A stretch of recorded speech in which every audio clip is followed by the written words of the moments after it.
आदरणीय महेंद्र पांडे जी, आदरणीय श्री आमोद गुप्ता जी, श्री राकेश श्रीवास्तव जी, श्री राजशेखर जी और उपस्थित सभी इकोनॉमिक सेल में जिनकी प्रतिभा का उपयोग करके हमारी भविष्य की नीतियाँ कैसी हो इसके लिए विचार करने वाले सभी विद्वान भाई और बहनों, सबसे पहले मैं आयोजक को धन्यवाद दूंगा क्योंकि हमारे देश में विचार भिन्नता का प्रॉब्लम नहीं है, हमारे देश में विचार शून्यता का प्रॉब्लम है।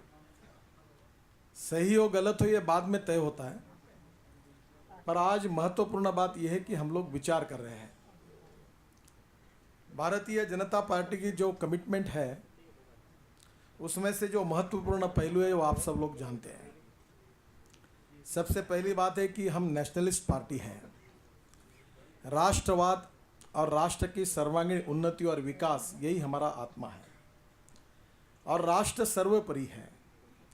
इस राष्ट्र की सर्वांगीण उन्नति और विकास हो और हमारा देश दुनिया की विश्व की नंबर 1 की ताकत बने, यही भारतीय जनता पार्टी का उद्देश्य है और इसी उद्देश्य के लिए हम काम कर रहे हैं।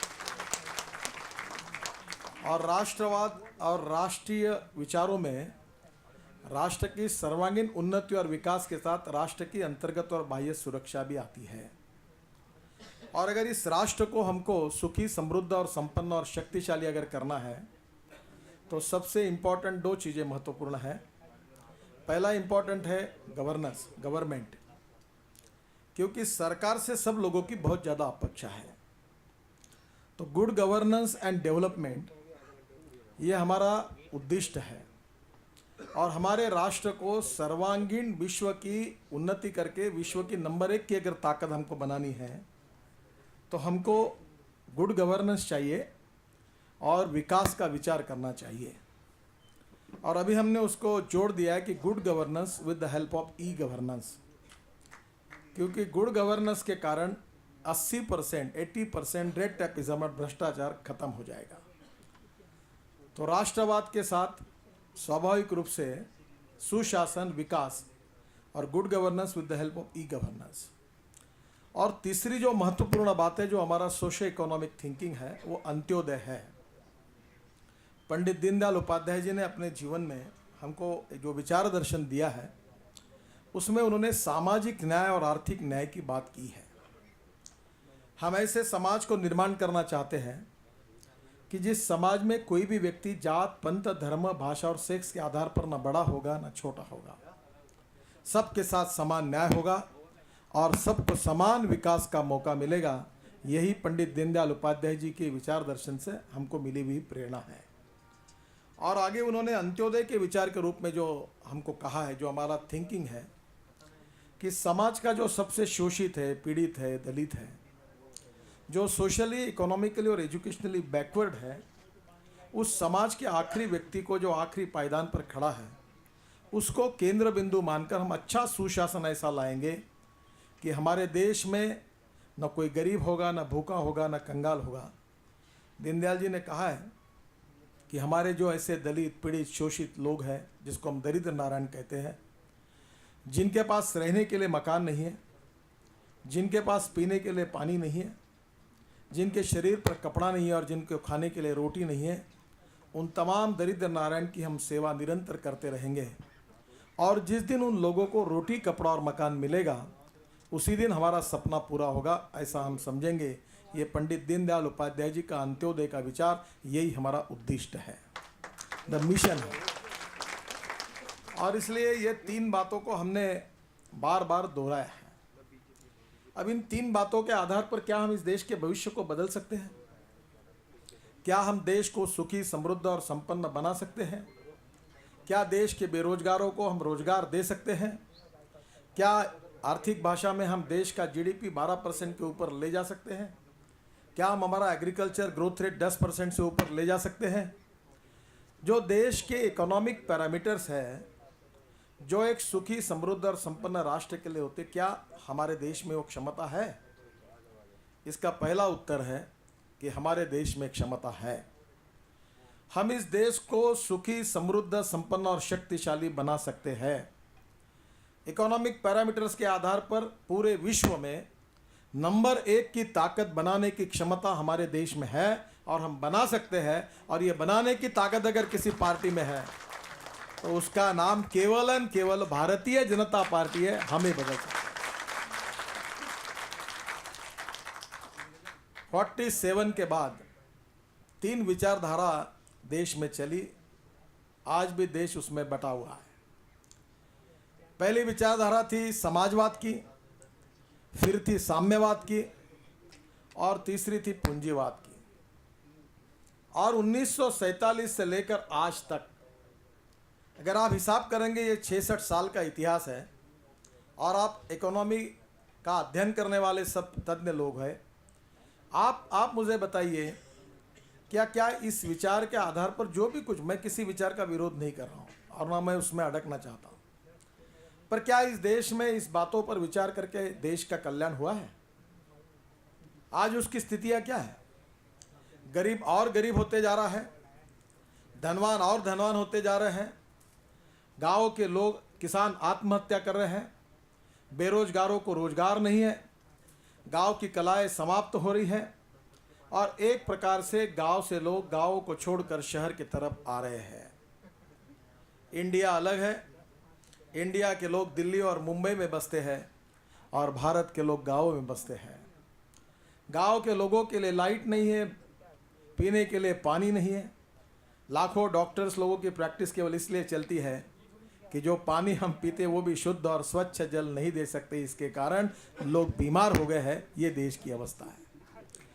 मैल न्यूट्रिशन के कारण हमारे देश में ट्राइबल सेक्टर में बड़े प्रमाण पर बच्चे मर जाते हैं और जिन महिलाओं को बच्चे होते हैं उनकी भी हालत ऐसी है कि उनका वजन कई 30 किलो और 35 किलो तक पहुंच गया है।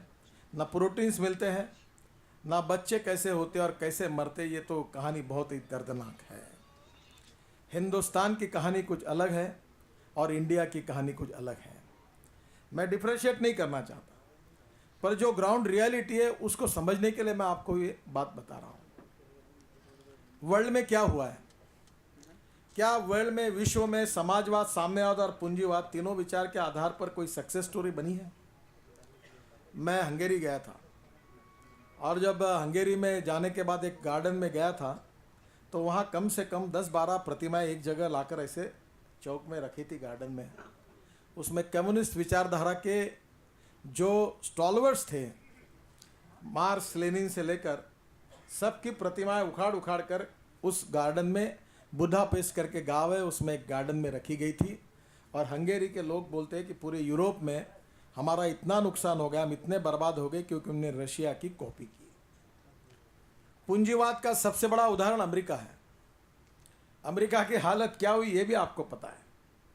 और समाजवाद कहते हुए पंडित जवाहरलाल नेहरू ने रशिया से झुकता हुआ इकोनॉमिक मॉडल अपने देश के लिए स्वीकार किया। 1947 में नेहरू जी भी कहते थे हम गरीबी हटाएंगे, फिर इंदिरा जी भी कहती थी गरीबी हटाओ, फिर राजीव गांधी कहते थे गरीबी हटाओ, फिर राहुल गांधी कहते, सोनिया गांधी कहती है गरीबी हटाओ, अब पंडित जी का पोता और इंदिरा जी का नातू भी कहता है गरीबी हटाओ। किसकी गरीबी हटी है? अगर हम अर्थशास्त्रीय दृष्टिकोण से इस बात को जांच कर कहेंगे तो ये तीनों विचारों के आधार पर हम सुखी, समृद्ध और संपन्न शक्तिशाली हिंदुस्तान का मॉडल तैयार नहीं कर सके। उल्टी आज स्थिति ऐसी है कि देश में भुखमरी, बेरोजगारी और बढ़ी है। भारत ने विश्व रिकॉर्ड किया है और भारत में अगर कोई ओलंपिक होगा और उसमें जो गेम्स जैसे रहते हैं वैसे एक स्पर्धा अगर रखी कि विश्व में सबसे ज़्यादा इन्फ्लेशन, महंगाई का रेट कौन से देश में है, तो इस गोल्ड मेडल लेने का मान सोनिया गांधी और मनमोहन सिंह के सिवा दूसरे किसी को नहीं मिल सकता। हमारा इन्फ्लेशन का रेट 18% तक है। Indonesia, Malaysia, China, Singapore, Canada, America सब जगह 4% से नीचे इन्फ्लेशन है। विश्व में सबसे ज़्यादा इन्फ्लेशन कौन सा है, तो हिंदुस्तान। हमारे अर्थशास्त्री प्रधानमंत्री ने हमको कहा कि पूरे दुनिया में इन्फ्लेशन है। जब मैंने एक इकोनॉमिक के अच्छे अभ्यासक को पूछा कि ये वर्ल्ड में क्या स्थिति है, तो उसने मुझे डाटा निकाल के दिया। तब मेरे ध्यान में आया कि 4% से ज़्यादा कहीं इन्फ्लेशन नहीं है। ये वर्ल्ड फिनोमेना नहीं है। प्रधानमंत्री जी, आपके आर्थिक नीति का एक प्रकार से ये फेल्योर है कि हमारे देश में महंगाई का विश्व रिकॉर्ड प्रस्थापित हुआ, करप्शन का विश्व रिकॉर्ड भी हमारे देश में हुआ है। कोई 200, 400, 500, 1000 करोड़ का नहीं है। तो केवल 3 प्रकरण जो सीएजी ने नोट किए उसकी टोटल की जाए तो 4,88,000 करोड़ रुपए का करप्शन, ये विश्व रिकॉर्ड हमारे कांग्रेस और यूपीए सरकार ने किया है। जो कोलगेट हो, 2G स्पेक्ट्रम हो या कॉमनवेल्थ गेम हो, तीनों का, और सीएजी ने लिखा हुआ आंकड़ा, हमने आरोप नहीं किए। वो 4,88,000 करोड़ का ये एक विश्व का रिकॉर्ड है। इसका भी गोल्ड मेडल देना पड़ेगा, तो वो मनमोहन सिंह और सोनिया गांधी के सिवा किसी को नहीं मिल सकता। और तीसरा भी एक गोल्ड मेडल है, उसके लिए वही कैपेबल है, वो है आसमान में भी भ्रष्टाचार, जमीन पर भी भ्रष्टाचार, और जमीन कर अंदर घुसकर मुंह काला करके उसमें भी भ्रष्टाचार। तीनों देशों में भ्रष्टाचार करने का विश्व विक्रम अगर वर्ल्ड में किसी ने किया है तो उसका नाम है कांग्रेस पार्टी, जिन्होंने तीनों जगह किया। We are a rich nation with a poor population. देश धनवान है पर हमारी जनता गरीब है, और इसका सबसे बड़ा अगर कोई कारण है जिसके लिए आप लोग आज चिंतन कर रहे हैं, वो कारण है wrong economic policies, bad and corrupt governance, visionless leadership and not taking decisions. कम से कम मैं हिंदुस्तान में एक बात कह सकता हूं जिसके लिए कोई पत्रकार मुझसे सवाल नहीं पूछ सकता, कि देश के विकास के लिए पैसों की आवश्यकता नहीं है, केवल टेक्नोलॉजी की आवश्यकता नहीं है, देश के विकास के लिए इच्छा शक्ति की आवश्यकता है। Positive political will for development is the basic need for the country. आपको शायद केवल आपका आत्मविश्वास बढ़े करके नहीं, तो मुझे वो बताने की आज आवश्यकता नहीं है। मैं हिंदुस्तान का ऐसा एकमात्र पॉलिटिशियन हूँ जिसने 4,000 करोड़ कैपिटल मार्केट में खड़े किए, 4,000 करोड़। और पहली बार जब मैंने कॉरपोरेशन बनाया, Mumbai Pune express highway, 55 flyovers Mumbai के, और वर्ली बांद्रा सीलिंग प्रोजेक्ट जो आप देखते हो, उसको बनाने का सौभाग्य मुझे मिला, तो मुझे सरकार ने 25-30 करोड़ दिए, और 25-30 करोड़ के इक्विटी पर 4,000 करोड़ कैपिटल मार्केट से खड़े करके 2.5 साल में मैंने 8,000 करोड़ रुपए के काम पूरे किए, और वो पैसे भी वापस आए। मुझे रतन टाटा अक्सर कहते हैं कि तुम you prove to be more professional than me. मेरे को कोई मोह हो जाता है कि मैं भाई और बहनों करने के बजाय अगर कोई और अच्छा उद्योग व्यवसाय करूँ तो पैसे कमाऊँ। पहली बार जब मैं कैपिटल मार्केट में 400 करोड़ के लिए गया था तो हमारा बॉन्ड इश्यू ओवर सब्सक्राइब हुआ, मुझे 1,180 करोड़ मिले। दूसरी बार 450 करोड़ के लिए गया तो मुझे 400 करोड़ रुपए मिले। यानी लोगों पैसे देने के लिए तैयार है, और इसलिए विश्व में और हमारे देश में विश्वसनीयता, credibility is the biggest capital of 21st century. Credibility का संबंध परफॉर्मेंस के साथ है और ट्रांसपेरेंसी के साथ है। ट्रांसपेरेंसी और परफॉर्मेंस, इसमें आप अगर अच्छी भाषा में अगर समझेंगे तो हम परफॉर्मेंस ऑडिट अगर करेंगे तो ट्रांसपेरेंसी कितनी सही और गलत है, काम की कॉस्ट कितनी बढ़ी है कितनी नहीं बढ़ी है, कितने समय में हुआ है, इसकी जानकारी पूरी आपको मिल सकती है। हमारे देश में ऐसी स्थिति, कोई काम समय पर नहीं होता, अच्छे काम करने वालों को सम्मान नहीं मिलता और बुरे काम करने वालों को सज़ा नहीं मिलती। मैंने एक छोटा सा प्रिंसिपल लगाया था कि फ्लाईओवर्स और एक्सप्रेस हाईवे की जो एक दिन पहले करेगा उसको 1 लाख रुपए अवार्ड मिलेगा, और एक दिन लेट करेगा उसको 1.5 लाख रुपए फाइन होगा। आप मुंबई के हवाई अड्डे पर उतरने के बाद पहला जो एलिवेटेड रोड लगता है आपको सांता क्रूज में, वो कितना बड़ा ब्रिज है जो माहिम तक आता है। वो ब्रिज केवल 16 महीने में बनाया गया, नहीं तो जनरली सरकार के स्पीड से 4.5 साल से कम नहीं लगता, क्योंकि उसने बोनस मिला है। फिर यूपी ब्रिज कारपोरेशन ने, जो आप समुद्र की तरफ जाते हो, वो ब्रिज 37% बिलो लेके किया, और 1800 करोड़ एस्टिमेट कॉस्ट थी सरकार की। पहली बार ये रिकॉर्ड है देश में 1800 का काम 1000 करोड़ में हुआ, क्योंकि इंसेंटिव मिले। एक्सप्रेस हाईवे का लोएस्ट टेंडर 3600 करोड़ में आया था, जो रिजेक्ट किया, जो कानूनन दे सकते थे, वो काम केवल 1600 करोड़ में होकर 2000 करोड़ रुपए का सेविंग हुआ। तो ये हो सकता है, पर हमारे देश में इच्छा शक्ति नहीं है। हमारे देश में 3 इंपॉर्टेंट चीज राजनीति को डोमिनेट कर रहे हैं: cash, caste and criminals, religious, regional. और कभी कभी इन सब वादों के कारण इकोनॉमिक परफॉर्मेंस और सुशासन की बात पीछे पड़ जाती है। और इसलिए आज हमारे देश में इस स्थिति को बदलने के लिए हमने क्या करना चाहिए, और मैं आपसे प्रार्थना करूं आप उल्टा सोचना शुरू करिए। हमारे देश में $1 की कीमत 63 रुपये तक चली गई है। क्या $1 की कीमत एक समय ₹1 थी? क्या हम ये टारगेट लेकर चल सकते कि $1 की कीमत हम कम से कम 30 रुपये, 32 रुपये, 35 रुपये तक लाएंगे? ला सकते हैं, कोई कठिनाई नहीं है। मैं विश्वास के साथ बता सकता हूं कि हम देश की इकोनॉमी को सुधार सकते हैं। पहले आप सोचिए, अपना इंपोर्ट कम कर सकते हैं, बिल्कुल कर सकते हैं। हमारे इंपोर्ट में हालत यह है कि $60 बिलियन का हमारा इंपोर्ट इलेक्ट्रॉनिक हार्डवेयर का है। मेरे समझ में नहीं आता, मैंने परसों नॉस्कॉम के चेयरमैन और वो लोगों के साथ मैं बैठा था, क्या हमारे देश में ऐसी नीति नहीं बनाई जा सकती कि $60 बिलियन का जो इलेक्ट्रॉनिक का इंपोर्ट है हार्डवेयर का, क्या उसमें हम ऐसी नीति बनाएंगे कि हमारे देश में इंपोर्ट होने के बजाय ये तो हम बचाएंगे और उल्टा देश से $60 बिलियन का हम एक्सपोर्ट करके हमारे लोगों को रोजगार देंगे। कोई कठिनाई नहीं है। आज समय की कमी है, विजन डॉक्यूमेंट में हमने सब बातों का अध्ययन किया है। मैं विश्वास के साथ बताना चाहता हूँ, एक कैबिनेट में पॉलिसी क्लियर करेंगे तो 6 महीने के अंदर इंपोर्ट खत्म हो जाएगा और हमारा देश एक्सपोर्ट करने के लाइन में आएगा, कोई कुछ निर्णय करने के बाद।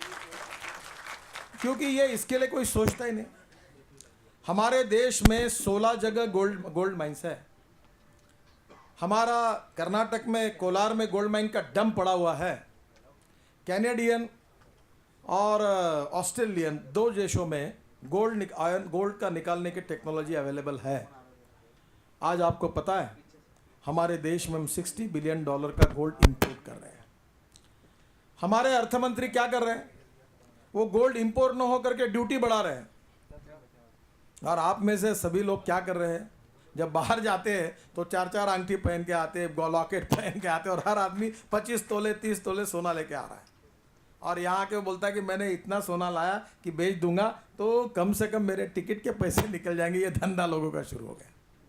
हम और ड्यूटी बढ़ा रहे हैं।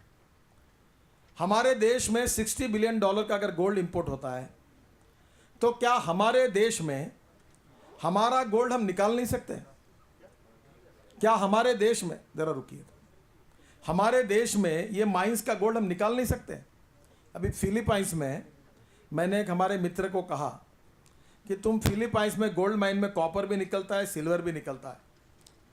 तो फिलीपाइंस में वहाँ के छोटे छोटे गाँव में किसानों के पास छोटे छोटे 10 एकड़ 15 एकड़ की जगह और उसमें गोल्ड माइन उनको मिली हुई है और वहाँ अधिकार है कि वो निकाल सकते हैं वेस्ट, उसका जो गोल्ड का जो ओर है वो निकाल सकते हैं। अगर वो लाकर हमारे यहाँ उसके रिफाइनरीज में उसको निकाला गया तो भी एम्प्लॉयमेंट मिल सकता है। पर हमारी नीति ऐसी है कि हम गोल्ड इंपोर्ट कर रहे हैं $60 बिलियन का। हमारे देश में आशिया में सबसे ज़्यादा कोयला है और हम लोग $20 बिलियन का कोल इंपोर्ट कर रहे हैं। पावर सेक्टर में, मैं नागपुर से हूँ, हमारे विदर्भ में ही 20,000 करोड़ के पावर सेक्टर के प्रोजेक्ट बंद पड़े हुए हैं, एनपीए के ऊपर चले गए। और देश में 4,75,000 करोड़ का एनपीए हुआ है पावर सेक्टर का। पूरा पावर सेक्टर चौपट हो गया है। आज हमारे देश में हालत ये बनी है, दिल्ली की चर्चा होती है। आपको पता है दिल्ली की सरकार ने ही पीपीए किया है। एक पावर जो है वो 80 पैसे यूनिट में मिलती है शासन की, 80 मेगावाट 70 मेगावाट उनको, और एक पावर एनटीपीसी से 12 रुपये पर यूनिट मिलती है। यानी एक 80 पैसा यूनिट की पावर और 12 रुपये यूनिट की पावर, इतना परचेसिंग में फ़र्क है। मध्य प्रदेश की सरकार ने शासन में प्रोजेक्ट शुरू किया 8,000 मेगावाट का, उनको ₹1.19 के भाव से 800 मेगावाट पावर मिल रही है, ₹1.19 के भाव से। दिल्ली की सरकार अगर सब्सिडी देकर पावर सस्ती करने के बजाय अगर पीठ पर कोल माइंस की जगह पर जहाँ पानी और कोले वहाँ अगर power project, thermal power project डालती तो शायद ₹1.5 यूनिट के भाव से अगर 3,000-4,000 मेगावाट पावर मिलती और वो अगर दिल्ली को मिलती तो पावर के रेट आधे हो सकते थे, कोई कठिन नहीं। पर हमारे देश में स्थिति यह है कि आज हमारे देश में कोल होने के बाद भी हम $20 बिलियन का कोल इंपोर्ट कर रहे हैं। हमारे देश में वेस्टलैंड पड़ी हुई है, डेजर्ट है। वहाँ की परिस्थिति ऐसी कि हमारे यहाँ 60,000 करोड़ रुपए का एडिबल ऑयल हम इंपोर्ट करते हैं। क्या हमारे देश में वहाँ हम ऑयल सीड लगा नहीं सकते? पाम ऑयल के लिए हमारे देश के कुछ लोग मलेशिया में जाकर 30,000 एकड़ 40,000 एकड़ जगह लेकर पाम ट्री लगा रहे हैं। मैं इसराइल में, मैं खेती में काम करता हूँ, मैं हमारे किसानों को लेकर इसराइल में गया था। उनने राजस्थान में एक्सपेरिमेंट किए हैं कि डेजर्ट में पाम ट्री लगाकर, और वेस्टलैंड इतनी पड़ी हुई है खाली, कुछ नहीं, एक भी पेड़ नहीं है, जुड़पी जंगल के नाम से लिखी हुई है। उसका उपयोग अगर एडिबल ऑयल सीड के लिए करते तो कितना बड़ा ऑयल हमको मिल सकता है। पर आज हम 60,000 करोड़ का ऑयल, हम एडिबल ऑयल इंपोर्ट कर रहे हैं। हमारे देश में 6 लाख करोड़ का पेट्रोल, डीजल और गैस हम इंपोर्ट कर रहे हैं। अभी आज जिनका मैंने सत्कार किया, वो ONGC के टेक्निकल डायरेक्टर, मैंने उनको कहा कि आप हमको बताइए कि हमारे देश में कितनी जगह गैस और पेट्रोल, डीजल और क्रूड ऑयल के डिपॉजिट्स हैं, कितने जगह फुल कैपेसिटी से हम निकाल रहे हैं, और जगह है, आप देखिए आसाम में मैं गया था, डिब्रूगढ़ के पास, तो कुएं से गैस जल रहा था।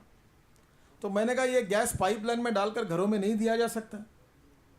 आज अनेक जगह पर, मणिपुर में, आसाम में, नॉर्थ ईस्ट में गैस है, पेट्रोल है, पर हमारे पास हम ला नहीं सकते हैं।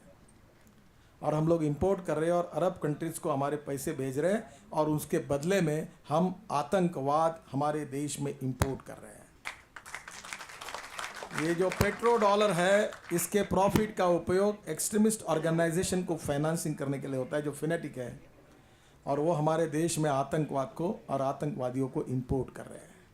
6 लाख करोड़ का इंपोर्ट। और इसलिए हमारी पहली सोच ये है कि हम लोग इंपोर्ट जो हो रहा है उसको हम कम कैसे करें। दूसरी सोच ये कि क्या हमको हमारे देश में फॉरेन डायरेक्ट इन्वेस्टमेंट आना बंद हुआ है।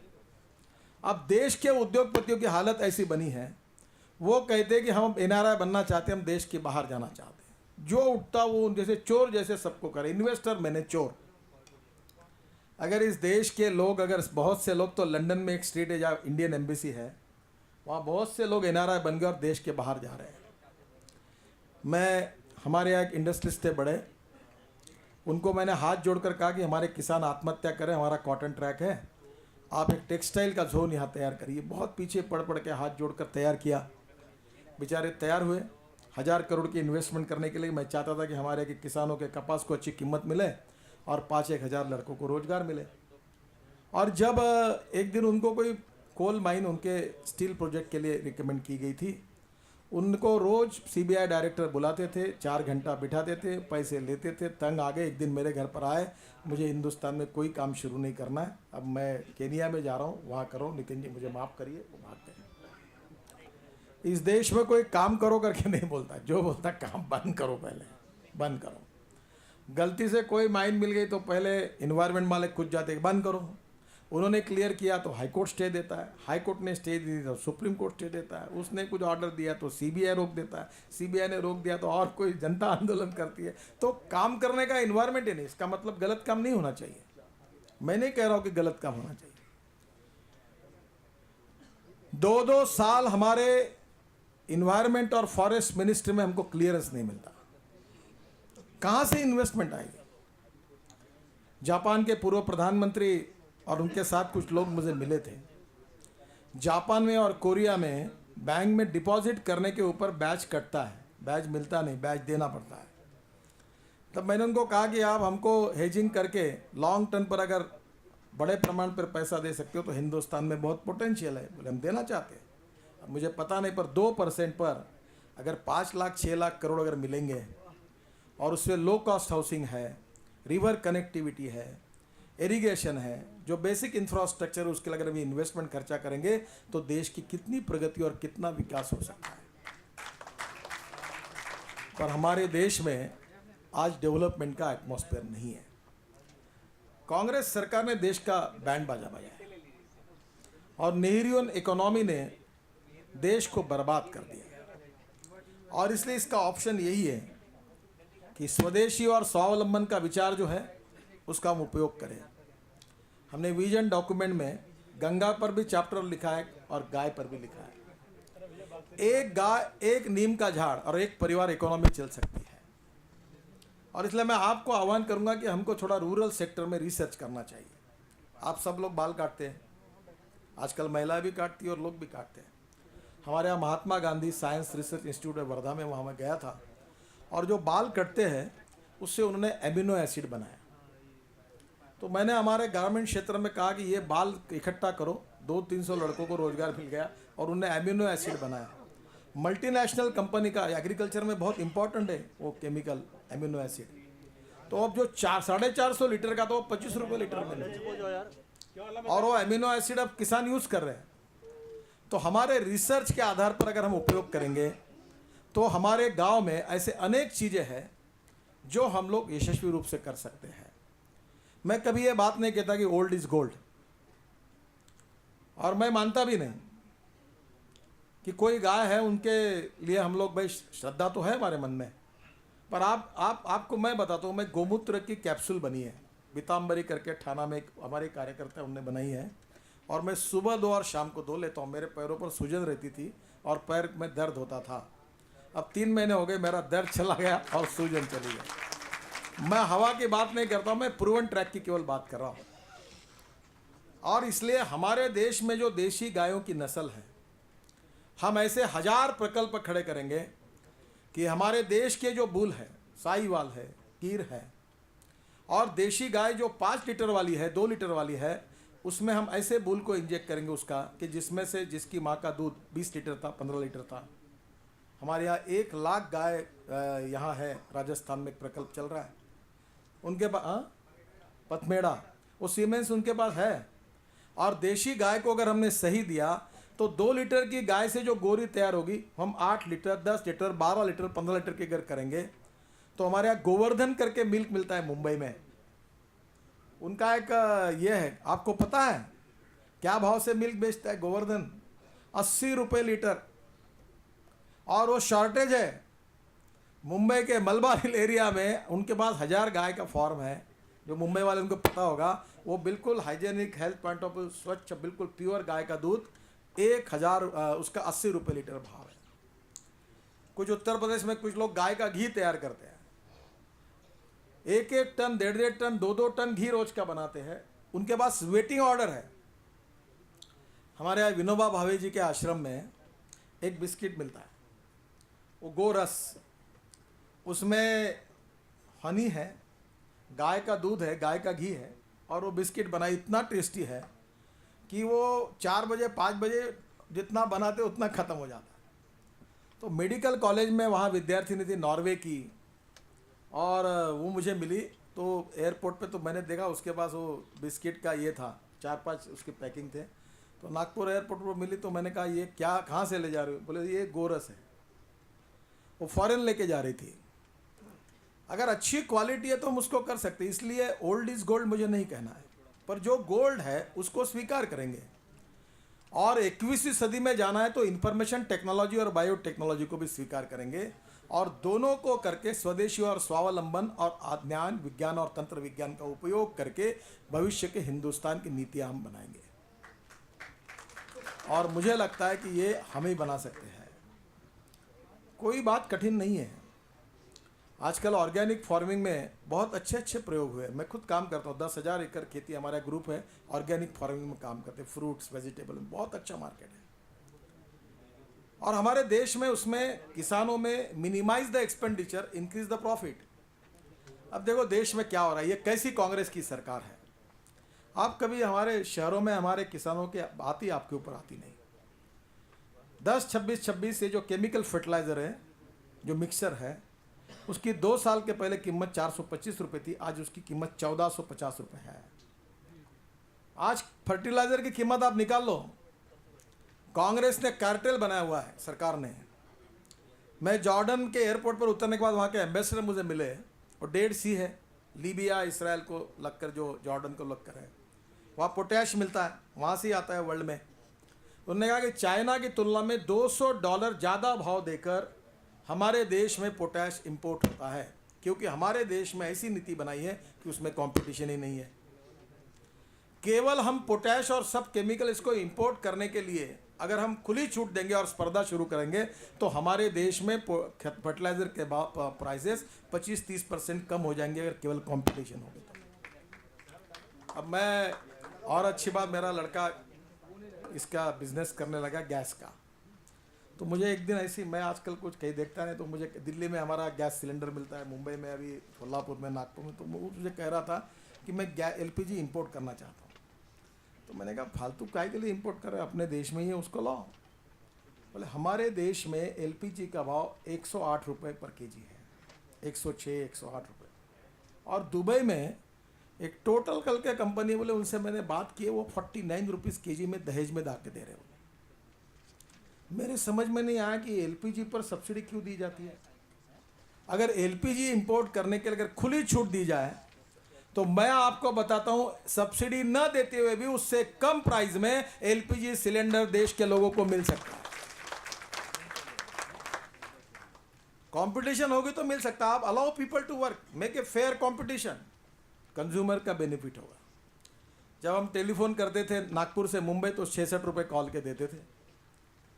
धीरूभाई अंबानी ने रिवॉल्यूशन किया, अब हमारे यहाँ टेलीफोन हम 40 पैसे में बात कर रहे हैं। मुझे याद है मैं एक बार गया था एक जगह, वो लाइटनिंग कॉल नाम का एक लगता था, अब आपको याद है कि नहीं मुझे मालूम नहीं, 36 और 180 पर। तो हम एक जगह गए, अरे यार एक काम करो, बोले क्या, वो टेलीफोन एक्सचेंज में जरा पहचान निकालो। बोले क्यों, अर्जेंट कॉल करना है। हाँ, मैं उसने दूसरे को फ़ोन किया, तीसरे को किया, फिर साहब से मिला और उसने हमको अर्जेंट 15 मिनट के अंदर लाइटनिंग कॉल लगा दिया। तो मेरे मित्रों ने कहा यार गडकरी जी की बहुत बड़ी पहुंच है। ये लाइटनिंग कॉल लगाने के लिए ये सिफारिश लगती थी। कंपटीशन हुई, अब 40 पैसे में बात होती है। मैं नरेश गोयल मेरे पास आए थे कुछ दिन पहले जेट एयरवेज के, तो मैं कह रहा था मैं एक सपना देख रहा हूँ नरेश जी। बोले क्या? बोले आप, ऐसा है कि मैं एयरपोर्ट पे जेट एयरवेज के 10 लड़के खड़े हैं, इंडिगो के खड़े हैं, वो कह रहा है मुंबई 5000, वो बोल रहा है 4500, वो बोल रहा है 4000, और मैं सस्ता टिकट खरीद के प्लेन में जाके बैठा। हमारे देश के राष्ट्रपति प्रणब मुखर्जी के घर पर मैं कुछ दिन पहले गया था, तो उन्होंने मुझे याद किया, नितिन मुझे वो बात याद है कि मैं जब फाइनेंस मिनिस्टर था तुम मेरे घर पर आए थे और तुमने मुझे कहा था कि इंडिगो अपना किंगफिशर को बचाओ। तो मैंने आपको पूछा था कि आप क्यों बोल रहे हैं, आपका क्या संबंध है? तो मैंने उनको कहा देखो सर, किंगफिशर को बचाएंगे तो बीजेपी का 25 लाख रुपए का फ़ायदा होगा। बोले इसका क्या संबंध है? मैं बोला हमारे जो कार्यकर्ता, जो कार्यालय से हम टिकटें निकलते हैं, ये जिस दिन इसका किंगफिशर का फ्लाइट कैंसिल होता है उस दिन तुरंत 2000-3000 से जेट एयरवेज का रेट तुरंत बढ़ जाता है। अगर यहाँ स्पर्धा रही, कंपटीशन रही, तो हम लोग सस्ते में जाएंगे। एक समय हम लोग 12,000 का टिकट निकालते थे, अब 3,500 में जाने लगते। और कंपटीशन होने दो, उनकी वायबिलिटी वो देखे, आपको क्या करना है? 10 कंपनियां आने दो, रोड पे खड़े होने दो, let there be a competition, उसकी वायबिलिटी उनको ढूंढना है। More competition, more benefit to the consumer. और हम गरीब के लिए कमिटेड है। बहुत अच्छा हुआ, आप कितने टीवी के चैनल खोले, एक विरोध में लिखता है तो 4 लोग फेवर में लिखते हैं, अपना महत्व बढ़ा। वो इंटरव्यू के लिए हमारे पीछे चलते, दो इंटरव्यू। अगर एक ही होती तो हम उनको पैर जोड़ते रहते हैं, हमारा इंटरव्यू।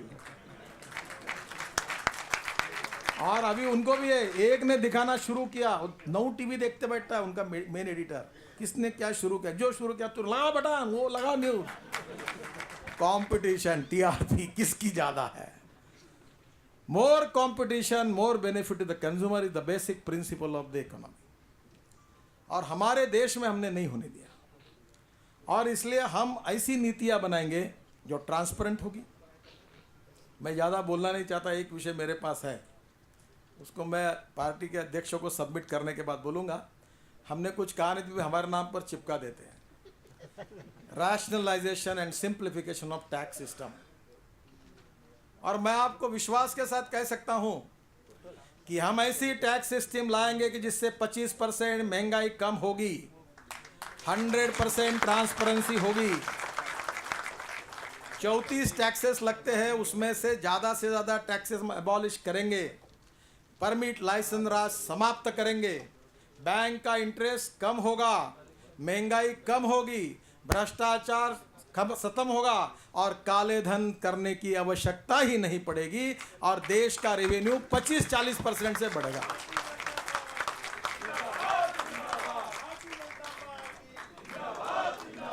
मोर रिस्ट्रिक्शन, मोर कंपल्शंस, मोर करप्शन। जितने तुम कंपल्शन रिस्ट्रिक्शन डालो उतना करप्शन बढ़ता है। मैं मध्य प्रदेश की सरकार शिवराज सिंह चौहान जी को बहुत धन्यवाद दूंगा कि उन्हें लोक सेवा गारंटी अधिनियम तैयार किया है। That is a ideal example of transparency, accountability and auditing. तीनों कंसेप्ट एक इसमें आया है।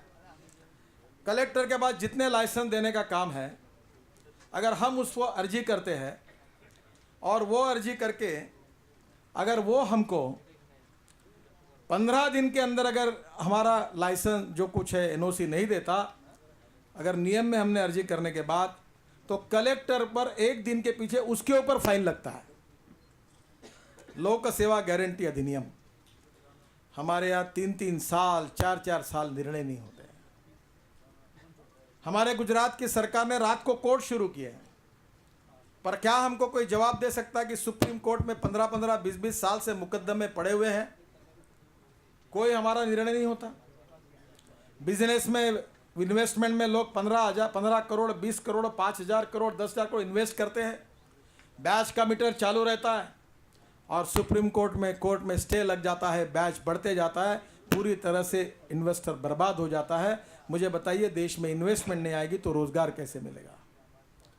अगर डेवलपमेंट फ्री अगर एटमॉस्फेयर नहीं होगा तो इन्वेस्टमेंट नहीं आएगी, इन्वेस्टमेंट नहीं आएगा तो एम्प्लॉयमेंट पोटेंशियल नहीं बढ़ेगा, एम्प्लॉयमेंट पोटेंशियल नहीं बढ़ेगा तो पर कैपिटा इनकम और जीडीपी नहीं बढ़ेगा और देश का विकास नहीं होगा। हम ऐसी नीतियां बनाएंगे जो ट्रांसपेरेंट रहेगी और जो नीतियां जो है वो टाइम बाउंड होगी, रिजल्ट ओरिएंटेड होगी, ट्रांसपेरेंट होगी, करप्शन फ्री होगी और काला धन निर्माण करने वाली नहीं होगी। बहुत सी बातें हैं जिस पर आप अध्ययन करिए। क्या आपको पता है हमारे देश में कितने लोग घर खरीद सकते हैं? 10 लाख रुपए के ऊपर घर खरीदने की ताकत केवल 1% लोगों की है। इस देश में 99% लोग घर ही नहीं ले सकते, खरीद ही नहीं सकते। अब मुझे बताओ वो कहाँ जाते हैं?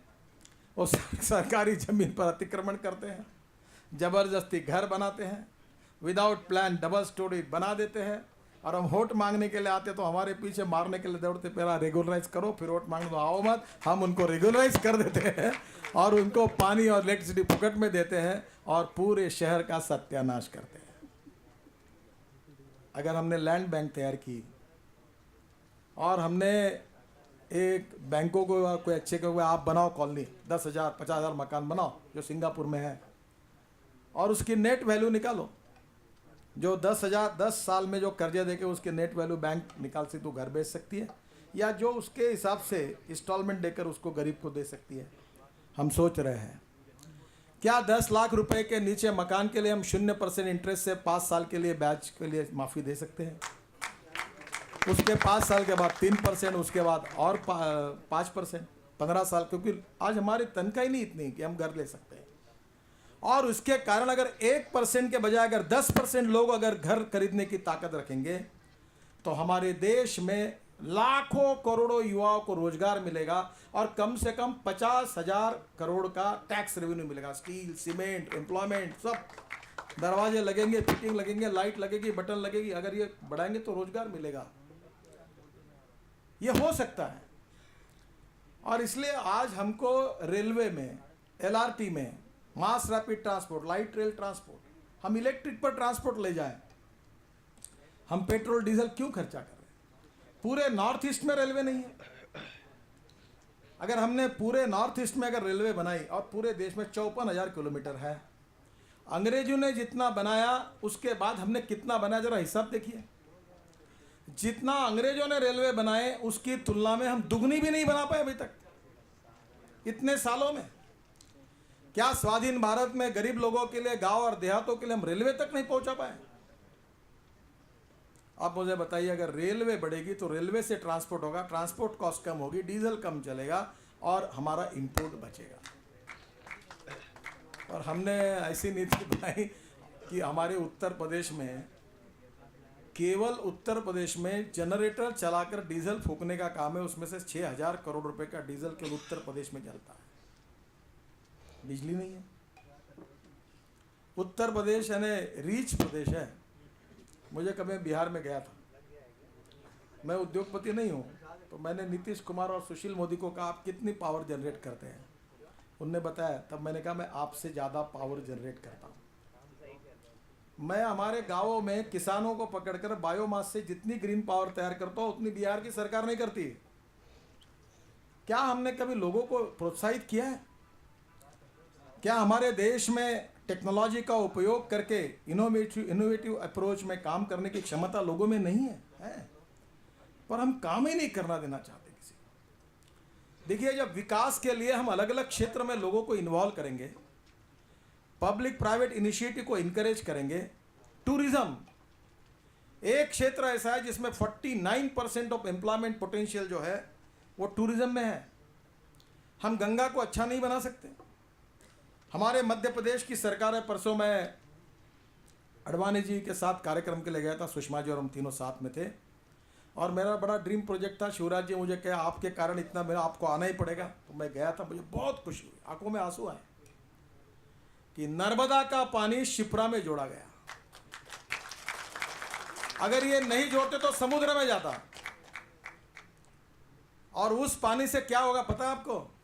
3000 गांवों में पीने का पानी का प्रश्न सॉल्व हो गया, 76 शहरों का पानी का प्रॉब्लम सॉल्व हो गया, और 16 लाख हेक्टर किसानों की जमीन पानी के नीचे आएगी। मालवा क्षेत्र की रतलाम और पूरा वो एरिया जो है मालवा जिसको कहते हैं, पानी मिलेगा। ऐसे 5 नदियों को जोड़ने का काम किया है। आपको पता है हमारे देश में बरसात का जितना पानी आता है उतना 60% समुद्र में चला जाता है। इसराइल में 6 इंच पानी बरता है, एक बूंद वो समुद्र में नहीं जाने देते। हमारे एक इंजीनियर ने काम किया, मैं भी वाटर कंजर्वेशन में काम करता हूँ, उसने एक छोटी सी बात कही कि दौड़ने वाले पानी को चलने के लिए लगाओ, चलने वाले पानी को रोकने के लिए लगाओ, और रोके हुए पानी को जमीन को पीने के लिए लगाओ, आपका प्रॉब्लम सॉल्व हो जाएगा। और मैं कभी आप में से किसी को टाइम मिलेगा तो आप आइए। गोपाल आए थे, अपने गए अभी, ये देखने के लिए आए थे। हमने हमारे यहाँ नाला 9 किलोमीटर का 10 फीट का था, वो 30 फीट का किया, और जो 15 फुट खोलता वो 35-40 फुट नीचे गए। और जियोलॉजी के हिसाब से जो ज़मीन का स्टार्टर था, कुछ पानी पीने वाला है, कुछ कंक्रीट जैसा है। पानी पीने वाला स्टार्टर लगा, उसको कंक्रीट डाल दिया, और कंक्रीट डाल के उसमें पानी नीचे जाने लगा। 2 साल में 450 फीट जो पानी गया था वो 100-125 फीट पर आया। गाँवों में 24 घंटे पानी मिलने लगा। मैं पहली बार उस गांव में गया था, लोगों के शरीर पर कपड़े नहीं थे। अब 40 मोटरसाइकिल आई है, 3 गाड़ी आई है, 3 क्रॉप लेते हैं। गांव की गरीबी हट गई। ट्राइबल जिला तामसवाड़ा करके उसका नाम है, तामसवाड़ा। अब मैं 85 चेक डैम बना रहा हूँ हमारे योजना के द्वारा, सरकार की मदद से। नरेंद्र मोदी जी ने गुजरात में 5 लाख चेक डैम बनाए से, 5 लाख। मैं महाराष्ट्र से हूँ, महाराष्ट्र का एग्रीकल्चर ग्रोथ रेट सबसे ज़्यादा था। ये विद्वान लोग बोलते कोई भी आए तो ऐसे ही है, सभी भ्रष्ट है, सभी नालायक है, ये कुछ पार्टी अनार की तरफ देश को लेके जा रही है, ये सब ऐसे ही है। आपको पता है कि मध्य प्रदेश का एग्रीकल्चर ग्रोथ रेट 18.90 है। मध्य प्रदेश का एग्रीकल्चर ग्रोथ 18.90, गुजरात का एग्रीकल्चर ग्रोथ रेट 11.50, और देश का एग्रीकल्चर ग्रोथ रेट 4%। और मैं महाराष्ट्र से आया हूँ, हमारा एग्रीकल्चर ग्रोथ -2। क्या ये गवर्नेंस का नमूना नहीं है? Per capita income, GDP, health services, किसी भी economic parameter, happy human index, living standards, living index आप निकालो। बीजेपी शासित राज्यों के इकोनॉमिक पैरामीटर्स और कांग्रेस शासित राज्यों के इकोनॉमिक पैरामीटर्स तैयार करो। मैं विश्वास के साथ बताता हूं, we prove to be 3 to 4 times better than this Congress and UP. ये बात अलग है कि मैं कहता हूं कि हमको इससे और आगे जाना है, हमको इकोनॉमी को और सुधारना है। 47 में आज तक, ये हमारी बहन जी आई थी इकोनॉमिक स्कूल के, मुझे ज़रा डाटा चाहिए कि 47 से लेकर आज तक पब्लिक सेक्टर अंडरटेकिंग और गवर्नमेंट सेक्टर अंडरटेकिंग कितनी इन्वेस्टमेंट हुई है। मुझे मुंबई यूनिवर्सिटी के एक प्रोफेसर ने कहा कि 5,60,000 करोड़ से ज़्यादा हुई है। 90% इन्वेस्टमेंट खत्म हो गई, वाइप आउट हो गई। क्या इस देश में बिजली खर्चा कर, जब रिलायंस की बिजली अगर 1 रुपया 19 पैसे के भाव से मिलती है, हमको कोई लेना, बिजली बिजली होती है, तो हम लोग स्टेट गवर्नमेंट की बिजली 4 रुपये 50 पैसे के भाव से क्यों लें? इस दिल्ली में 90 पैसे के भाव से शासन की बिजली आ रही है, 70 पैसे के 80 पैसे के भाव से 90 मेगावाट बिजली आती है। अगर यही दिल्ली की सरकार अगर 5-10 साल पहले एक कोल माइन लेकर पीठ पर अगर पावर प्रोजेक्ट डालती तो आज यहाँ बिजली अगर ₹1.25 में मिलती तो दिल्ली के लोगों को गवर्नमेंट के फंड से सब्सिडी देकर बिजली देने की जरूरत नहीं पड़ती, वैसे बिजली सस्ते देंगे। ये हो सकता है और इसलिए आज हम लोग गांव को इम्पोर्टेंस देंगे। मैंने प्रधानमंत्री ग्राम सड़क योजना बनाई थी, अटल जी ने मुझे मौका दिया था। तब 2 योजनाएं बनाने पटवा जी ने मुझे लेकर आए थे दिल्ली, तब मैं मंत्री था। तो अटल जी ने मुझे कहा कि तुमने रास्ते में बहुत काम किया, एक ऐसी योजना तैयार करो कि राष्ट्रीय महामार्गों को भी हम 4 लेन में कन्वर्ट करें और हर गांव में रोड से बने, और ये योजना तैयार करो। प्रधानमंत्री ग्राम सड़क योजना 60,000 करोड़ की बनाने का सौभाग्य मुझे मिला। मेरे साथ रिजर्व बैंक के डिप्टी गवर्नर थे, नाबार्ड के अध्यक्ष थे, वो रिपोर्ट है। उनने कहा कि हिंदुस्तान के 6.5 लाख गांवों को अगर मजबूत रोड से जोड़ दिया जाएगा तो हिंदुस्तान में 1,10,000 करोड़ का उत्पादन बढ़ेगा, जीडीपी में बढ़ोतरी होगी। गांव के किसानों का दूध, फ्रूट्स, फल, वेजिटेबल सब गांव शहरों में जाएंगे। आज क्या स्थिति है?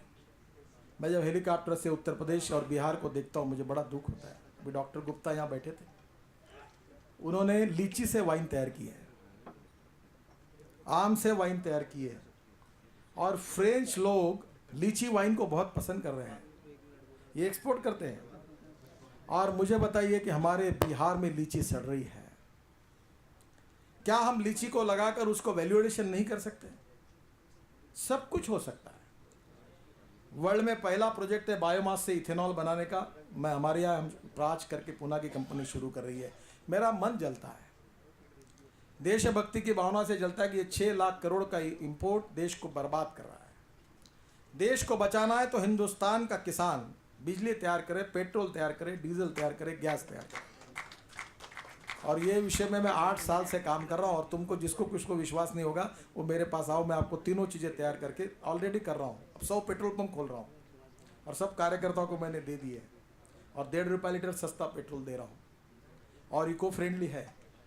हो सकता है हिंदुस्तान में, हमारे उत्तर प्रदेश में, बिहार में इतनी अच्छी जमीनें, पानी है, इथेनॉल को हम फ्यूल करके मान्यता नहीं देते। ब्राजील में Volkswagen, Ford, Honda, Toyota, fiat, 5 कंपनियों का 100% इंजन है जो इस पे है। अभी तो और नई आई कि 2015 में शायद टोयोटो वो हाइड्रोजन पर की गाड़ी लॉन्च कर रही है। क्या हम हमारे देश में ज्ञान विज्ञान और तंत्र विज्ञान का उपयोग करके गांव, गरीब, मजदूर, किसान का जीवन सुसह्य नहीं कर सकते? क्या हम उनके विकास के लिए रेवेन्यू को बढ़ाते नहीं ला सकते? क्या हम टैक्स के दरों में कमी नहीं कर सकते? क्या हम administrative reform, judicial reform, education reform, tax reform इसमें लाकर सही ट्रांसपेरेंट नीतियां नहीं ला सकते? इंपॉर्टेंट चीज क्या है? What is the problem of the country? जो पंडित जवाहरलाल नेहरू ने जवाब दिया वो सही था। उन्होंने कहा India is not a nation, it's a population. और आगे उन्होंने कहा था कि इस देश में जितने व्यक्ति है उतने सवाल हैं। और अगर हम हमारे मूल्याधिष्ठित शिक्षा पद्धति से और मूल्याधिष्ठित पारिवारिक पद्धति से हमारे युवाओं को, हमारे नागरिकों को सुसंस्कारित करेंगे, देश और समाज के प्रति दायित्व का बोध देंगे, राष्ट्रभक्ति के संस्कार करेंगे, और ज्ञान विज्ञान और तंत्र विज्ञान का उपयोग हमको समाज के लिए और गरीब के लिए करना ऐसी प्रेरणा देंगे तो वी कैन मेक मिरेकल्स। अब बड़ा आईआईटी में पास होते, इधर होते, बोलते हमारा फ्लैट है, टीवी है, कलर टीवी है, अब ये मॉडल लाए, वो लाए, वो गाड़ी का मॉडल लिया। देश वगैरह नहीं कोई, मुझे बहुत लोग मिलते हैं और बहुत भाषण देते हैं, what is happening to this country, what is going on. मैं बोला आप वोट देते हो क्या? अगर आप मतदान नहीं करते हो तो डोंट वेस्ट माई टाइम, मुझे आपसे बात करने के लिए समय नहीं है। इस देश का सबसे बड़ा सवाल है कि हमारा देश बचेगा या नहीं बचेगा। अगर आप चार्टर अकाउंटेंट है, अर्थशास्त्र जानते हो तो बैंड बाजा बज गया, पूरा बैंड बाजा बजाया। चिदम्बरम जी, मनमोहन सिंह जी ने मिल मिलकर ऐसा बाजा बजाया कि पूरा सत्यानाश करके रखा है। सुरक्षा के बारे में यही है, पशुपति से तिरुपति तक red carpet area, left wing Maoist उन्होंने वहाँ अपना कंट्रोल किया है। सीमाएं असुरक्षित है, आतंकवाद और आतंकवादियों का तुष्टीकरण हो रहा है और अनेक शहर आतंकवादियों के अड्डे बने हुए हैं। मुझे बताइए, हम में से कोई मंत्री बने या एमपी बने या और कुछ बने, इससे ज़्यादा क्या हमारा देश नहीं बचे? और इसलिए हम देशभक्ति का, राष्ट्रभक्ति का और राष्ट्रवाद का विचार लेकर चल रहे हैं। आज समय की कमी है, पर मैं आपसे आह्वान करूंगा, क्योंकि मैंने अपना काम लगभग पूरा किया है, पर ये एक कंटिन्यूअस प्रोसेस है।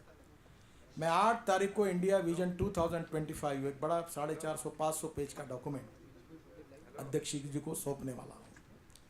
पर मैं ये दावा नहीं करता कि हमारे बीच में सब आ गया। जब वो ओपन करेंगे तो आपके सामने आएगा।